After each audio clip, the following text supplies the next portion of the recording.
morning and welcome back to Cityline. With me, I have two wonderful individuals who I wish that you could sit in this chair and talk with. So I'll try to be the best vessel I can be for you.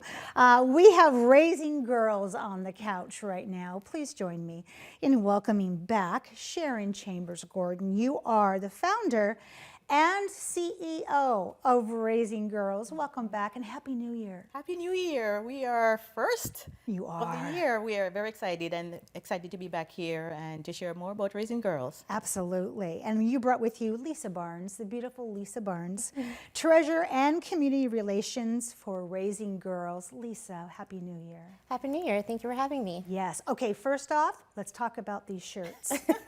These shirts are amazing. Okay, so who's going to tell us all the nuts and bolts?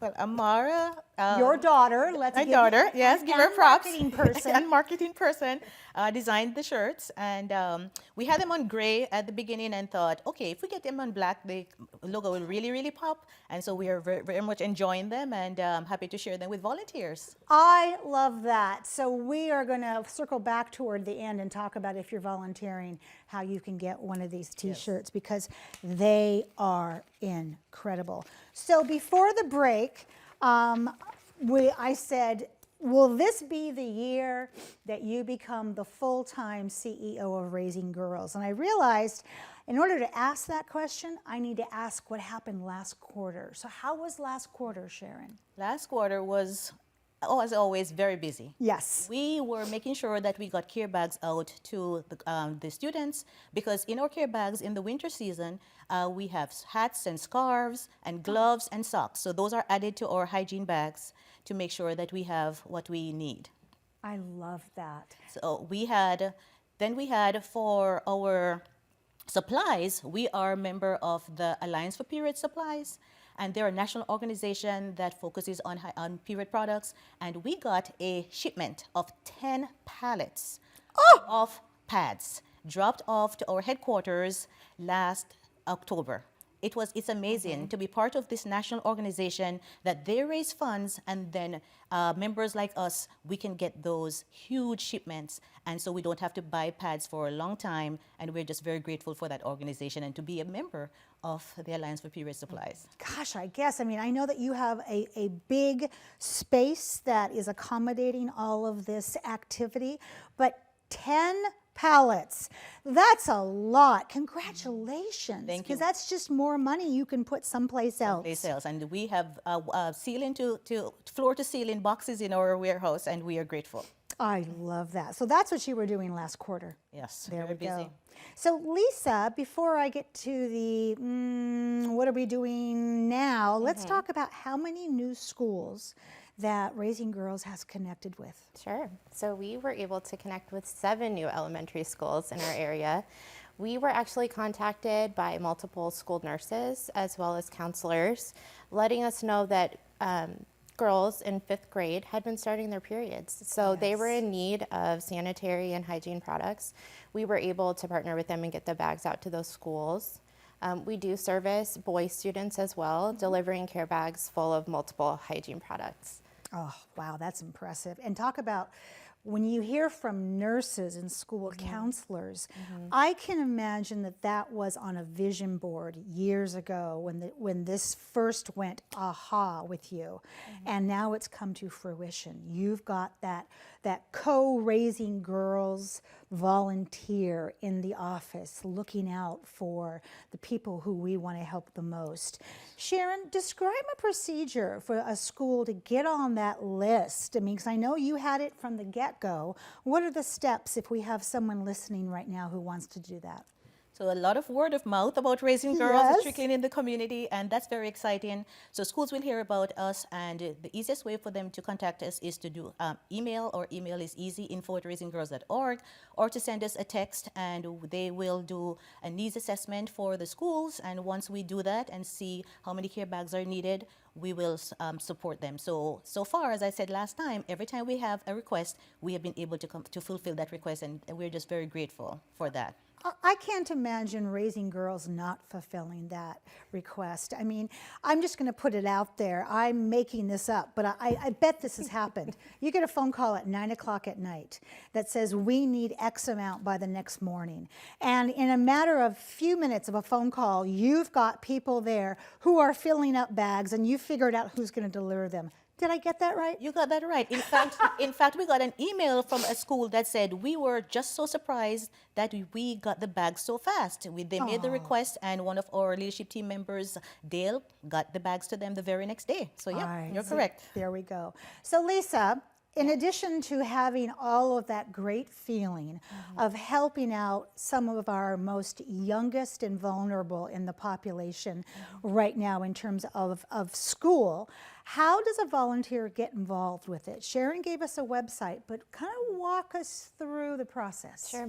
The easiest way would be to text us or email us. We have 7 or 8 different ways that you can volunteer. Stocking shelves, packing bags. We're always looking for volunteers to write inspirational cards that go into every single care bag.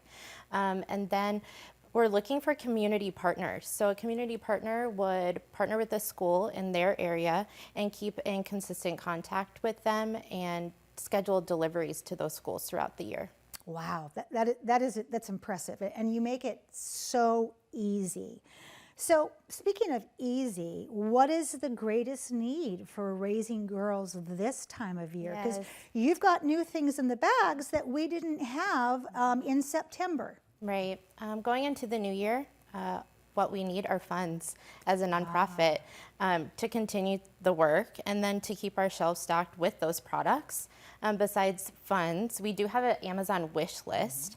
That wish list has all the items that are needed, and right now we're really in need of tampons. It seems to be the one item that is hard to keep stocked on our shelves. So. Okay, well there we is, money and tampons. I love when things get distilled down to just a couple of fingers in here and that's it. So in addition to needing money and tampons, Sharon, for you, I want to know why you describe raising girls as a low barrier access organization. What does that mean? For me, it was very important as I thought about how I would want to have this organization set up, that we needed to have not too much paperwork for schools to complete. So if a student asks for a care bag, they should get it without needing to complete biographical information. We just want to have that respect piece and easy for students to do. So the only paperwork that's completed is at our headquarters, where there's a form. If someone is picking up care bags, there's a form that we have the biographical information about the school and the demographics, and then if they're coming to, we're going to deliver them the same. So we keep the data at headquarters, but we tell nurses and counselors, give a care bag to a student if they come to ask for it. Oh, I love that. You know, and this, I got to say, that kind of sage vision for running an organization comes from getting brilliant women together who have careers outside of this, which both of you do, and you take those lessons you've learned and apply it to this, because to make something so simple, everybody has access to it then, which is what we want to have happen. Lisa, let's talk about every time you sit on the comfy couch, there are some new continuing partners or new partners that you want to share. What do you have for us? Of course. We have Rotary Club number 8. Are you serious? They have continued to support us by purchasing products. They've even come out to our headquarters and packed bags and delivered to schools as well. So we're very grateful for them. The Bamford Foundation has supported us through grant funding. They just truly support and believe in our mission, so we're super grateful for them as well. And then we're really excited about our new partnership that we have through Tacoma Public Schools' Whole Child program. Oh, yes. They focus on schools that are very high in need, and we have been able to partner with them and get care bags out to those schools. You guys have been busy. Busy outside of your full-time jobs. I know I'm driving that home, but I think it needs to be repeated. Sharon, I heard in the wind that you have a save the date for us. Yes, we do. You remember when I came last time, we talked about our annual 5K fun run that we Yes. were just starting our first one. It was amazing. It was a huge success. We had people out there. The weather was great. And in that second Saturday in September, we had our first one. And we had about 70 people out and walked. We raised $5,500. Wow. Now we are continuing our partnership with DSTA Gold Summit at Vision Up Wellness, and we have a date, September 9, 2023 Love that. at Chambers Bay. We are going to do our second 5K fun run.